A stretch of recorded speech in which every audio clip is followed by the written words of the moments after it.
Stages of sticking hands. So stage one is single sticking hands, where you start off just working with one arm, getting the shapes in sequence. Stage two is rolling arms. Usually I start with someone rolling with two bong saos, and we call it like rolling ball. So you'd go into like a rolling ball sequence, learning the way to move in a circular fashion under pressure. Number three is rolling arms, where you actually use both the bong sao and fuk sao shapes, and you're just working on rolling arms and maintaining state and developing the state as the two shapes roll together. Fourth is we start to work from rolling arms with, there are a lot of different exercises. There's a load more exercises we can do, but one general one which is good is to start from rolling arms is balance control. So I try to affect Noah's balance from rolling arms, and he tries to affect mine. Forward, where are you going? Connect to me first. Yeah, yeah, yeah.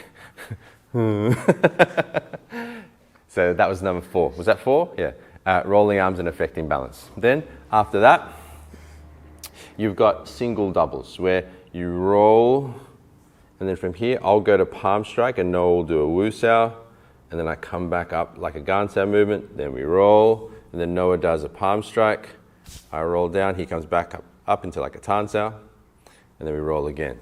So then you've got single doubles. Yeah? After that, you start practicing trapping. So how to trap, bong sao trap, fuk sao traps, pak sao traps. You start practicing traps, right?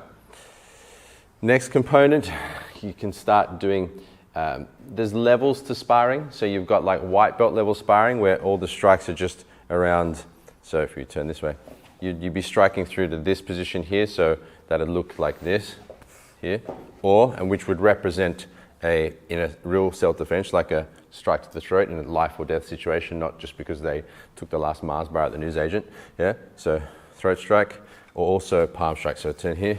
So you'd be using like palm strikes here. And when I say white belt levels, because a lot of the time new people don't really have the coordination yet to safely be doing strikes up to the head, up here, and also elbows without hurting their opponents, right? Or their training partners, sorry.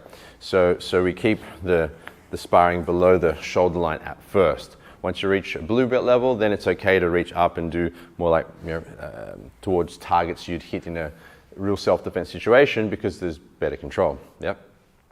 Then apart from that, you have like white belt level sparring, blue belt level sparring. Then you've got precision sparring where you strike with the fist directly to the chest, but that's the only target. So we're training that so you're striking only here. It's not that you do that in a fight, but it trains your precision, and it also gets both of your states operating on the same line, so you can get a feeling for, rolling along the same line. Noah's coming through to hit me here, show me right through. Yeah, keep going. Yeah, yeah. And I'm going through there as well. So we're both going through that same line so that we can practice, keeping on that one line and rolling our states from in a conditional environment, which moves to the next part. We also have using latches and traps as well. So not traps, sorry, latches and drags. So for example, you could be using an arm drag movement or a snap down movement, or even any type of latching. So any type of drag or latch where you're pulling them usually towards your side so you can flank them. And then further, we have open style sparring where you can break off, throw punches around the outside, coming through, yeah. Even you can go for practice kicks as well, so open style sparring. And then lastly, we have all these different forms of conditional sparring. So for example, we might be just working on the bong sao trap and arm drag in a sparring round. So you practice particular skills. So there's many different levels of practice, and I'm going to take you through all of them. I just wanted to give you a bit of context of where you are going with this. So there's multiple stages, and there you have it. Any questions, please put them in the community, and I look forward to seeing you in our next session.